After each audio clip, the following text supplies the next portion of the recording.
हक चांडियो जी गुरू था तो कीअं न ॾींदे आ हक को असांजो असां विड़ी वठंदासीं सिंध मां खंबे गुम कयल सियासी कारकुननि खे सिंध सभा पारां ईद ॾियारे हैदराबाद प्रेस क्लब आॾो खंबे गुम कयल सिंधी सियासी कारकुननि जी आज़ादी लाइ सिंधी इनाम जी अॻुवाणीअ में एहतिजाजी मुज़ाहिरो कयो वियो।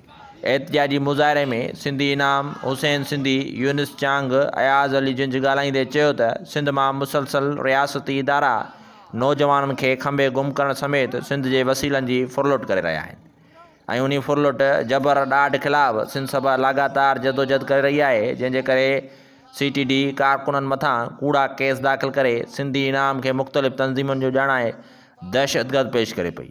पर इन्हनि खे इहो यादि रखणु घुरिजे अवां जा इहे कूड़ा केस असांखे जदोजहद जी मंज़िल खां झुकाए नथा सघनि ऐं आख़िरी खंबियल जी आज़ादी ताईं सिंध सभा जदोजहद जारी रखंदी। ही फोटू मुकमल न आहिनि, इन्हनि खां बि वधीक असांजा बच्चा खंबियल आहिनि ऐं 10-10 साल 15-15 सालनि खां खंबियल आहिनि। रुगो खंबियल छा 80-85 असांजा चिचरे उछलिया विया आहिनि।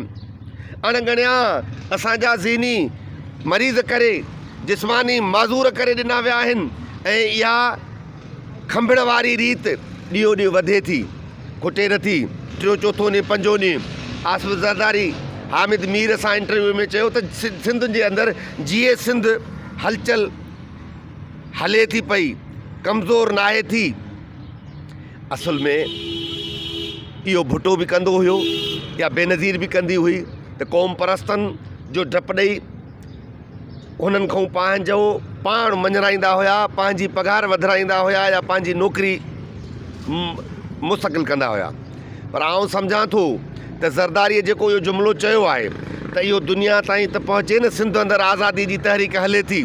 इन सां इहो फ़ाइदो त असांखे पियो, असांजी क़ौमी तहरीक जे मथां लाज़िम आहे त उहे इन्हनि फ़ाइदनि खे वधाइनि। क़ौमी तहरीक लाइ हिकिड़ो बहितर सवण बहितर रुख जेको आहे त उहो जोड़नि। बाक़ी ही खंभिजण ऐं मुंहिंजे मथां केसनि मथां केस 5 केसनि खे मुंहुं ॾियां पियो ऐं 3 प्रेस रिलीज़ में जेके CTD माना ISI, MI, रेंजर्स ऐं इस्टैब्लिशमेंट आर्मी इस्टैब्लिशमेंट जी हिते बंदूक बरदार विंग आहे CTD, जंहिंखे चाहे जंहिं बि केस में, कंहिंखे ग्रेनेड जे केस में, कंहिंखे बम जे केस में, कंहिंखे हथियारनि जे केस में, कंहिंखे फंड्स जे केस में, उन्हनि वटि उन्हनि जा कानून जुड़िया पिया आहिनि। उन्हनि जूं अदालतूं धार ठाहे ॾिनी अथऊं। CTD उन्हनि जी बंदूक बरदार विंग आहे त ATC उन्हनि खे ॾिनी अथऊं त उहे वरी असांखे पिया लुआड़नि लताड़नि। हिकिड़े केस में हिकु नारे जे बिहाफ ते असां 6 माण्हुनि खे उन्हनि गिरफ़्तार कयो ऐं अॼु उनखे 4थो महीनो हले थो, 5हों महीनो हले थो, पर उन्हनि 5 महीननि में हिकु दफ़ो बि आयो न आहे। छा ईंदो, छा ॿुधाईंदो त हिननि छा कयो आहे। हैदराबाद जी अदालत में असांजा जेके 6 माण्हू पहुचनि था, हिकिड़ो उबावड़ो मुंहुं थो अचे, हिकिड़ो मोरो मुंहुं थो अचे, 2 कराची मुंहुं था अचनि ऐं इन सां गॾोगॾु हिकु हितां हैदराबाद जे पसगर्द एमो त हिकिड़ी पेशीअ ते 10 खां 15,000 रुपया ख़र्च थो थिए। असां न क्रिमिनल आहियूं, न चोर आहियूं, न धाड़ेल आहियूं। असां पंहिंजे अभरे सभरे हाल ते पंहिंजे जे हक़ हलाल जे पोरे मां इहे ख़र्च करे पंहिंजी तंज़ीम हलायूं था ऐं हिननि जे अदालतुनि खे, हिननि जे नकाबपोश बंदूक बरदारनि खे मुंहुं ॾियूं था। हिन वक़्तु 5 केस आहिनि ऐं 3 CTD जे पारां प्रेस रिलीज़ में हिननि मूंखे कमांडर, हिननि मूंखे SRA, हिननि मूंखे अलाए कहिड़ियुनि तंज़ीमुनि सां ऐं हिननि मूंखे अलाए कहिड़े जबर में मुलविस करे छॾियो आहे। भले कनि, हिननि खे छा करिणो आहे, हिननि खे इहो ई करिणो आहे, हिननि खे इहो ई करणु ईंदो आहे। हिननि 75 सालनि में जेको कुझु पोखियो आहे, अॼु हू पाण लुड़नि था, अॼु बि खंभिजनि था। नंढड़ा नंढड़ा मासूम ॿार 14 सालनि जा, 15 सालनि जा, ही 4हों 5हों 8हों ॾींहुं उबैदुल्ला लांघा 15 सालनि जो उनखे खंभियो त SRA जो आहे। उन सां गॾोगॾु मूंखे बि ॾिसी हे कमांडर आहे उन्हनि जो। चरिया थी पिया आहिनि। हिननि खे को रस्तो नथो सुझे, हिननि खे सम्झ में कोन थो अचे, पर ही जेको कुझु कनि पिया असल में ही पंहिंजे लाइ कावा विछाईंदा था अचनि।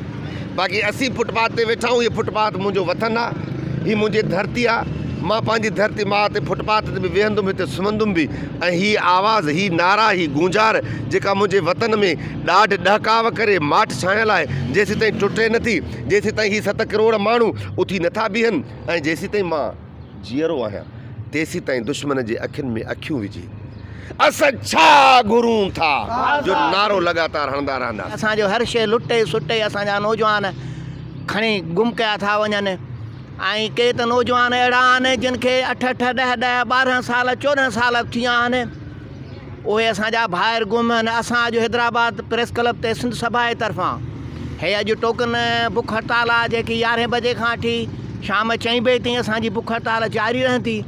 असां ख़ासि करे कोटड़ी जामशोरो ऐं हैदराबाद जे सिंधी माण्हुनि खे हिकिड़ी अपील था कयूं त अॼु असांजा ई प्यारा असांजा सुहिणा असांजा बहादुर असांजो नसुल असांजो मुस्तक़बिल अॼु उहे गुम कया था वञनि। अॼु हुननि जो वारो आहे, सुभाणे तव्हांजो वारो ईंदो।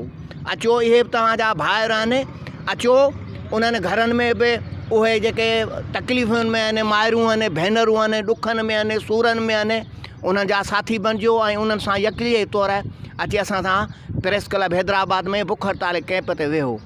असां हिननि एजेंसियुनि खां या हिननि पार्लियामेंट खां या हिननि सियासी माण्हुनि खां असां का अपील कोन था कयूं, छाकाणि इहे अंधा गूंगा ॿोड़ा ॼट ऐं लोफर आहिनि ऐं दहशतगर्द आहिनि, धाड़ेल आहिनि। असांजा जेके ही नौजवान खॼनि था, असांजा ही जेके नसुल असांजा खॼनि था, असांजा ही जेके शागिर्द खॼनि था, इन में वॾो हथु पीपल्स पार्टीअ जो आहे। पीपल्स पार्टी सिंध दुश्मन पार्टी आहे जिनखे बाइकाते इहो टारगेट मिलियो आहे त सिंध जा जेके साईं GM सैद जा फॉलोअर आहिनि, जेको असांजो रहबर आहे साईं GM सैद आहे, उन जे नज़रिए में आहिनि, उन्हनि खे तव्हां किडनैप कयो ऐं इहे ॻाल्हियूं करे हू पंहिंजा फ़ाइदा वठनि था। असां इंसानी हक़ुनि जे तंज़ीमुनि खां ऐं असां UNO खां असीं ताक़त वारनि उन्हनि इदारनि खां इहा घुर था कयूं त जेके असांजा प्यारा असांजा पुट असांजा भाइर असांजा नसुल असांजो मुस्तक़बिल असांजो शऊर जेके असांजा खयूं था वञनि उनखे फ़ौरन ज़ाहिर करे वञे।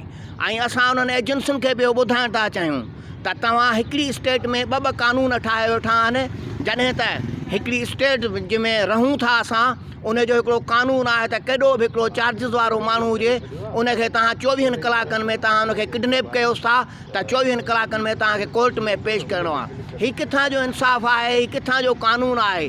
तव्हां त ख़ुदि पाण जेको आहे हिन पाकिस्तान जे कानून जे ख़िलाफ़ु वञो था त असां ॾोह कोड़ो कयो। जे असां पंहिंजे धरतीअ सां इश्क़ कयूं था, प्यार कयूं था, मोहबत कयूं था, सिंधी माण्हुनि सां कयूं था त इहो जे तव्हांजे नज़र में इहो ॾोह आहे त असां बार बार कंदा ईंदासीं।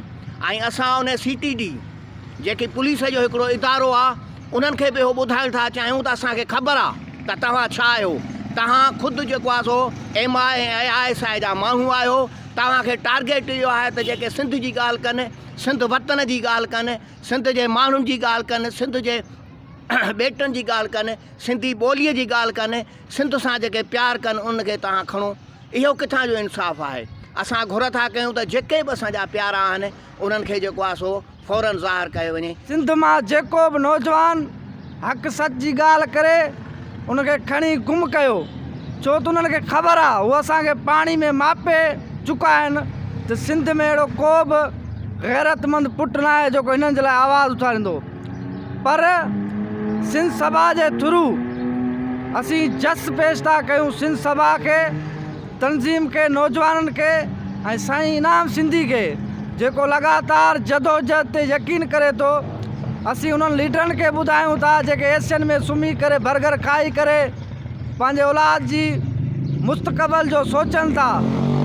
जेके नौजवान तव्हांजे पोयां लॻल आहिनि, धरती जे वारसी जे पोयां लॻल आहिनि ऐं तव्हांजे पोयां लॻल आहिनि, तव्हां उन्हनि जे लाइ छा कयो आहे?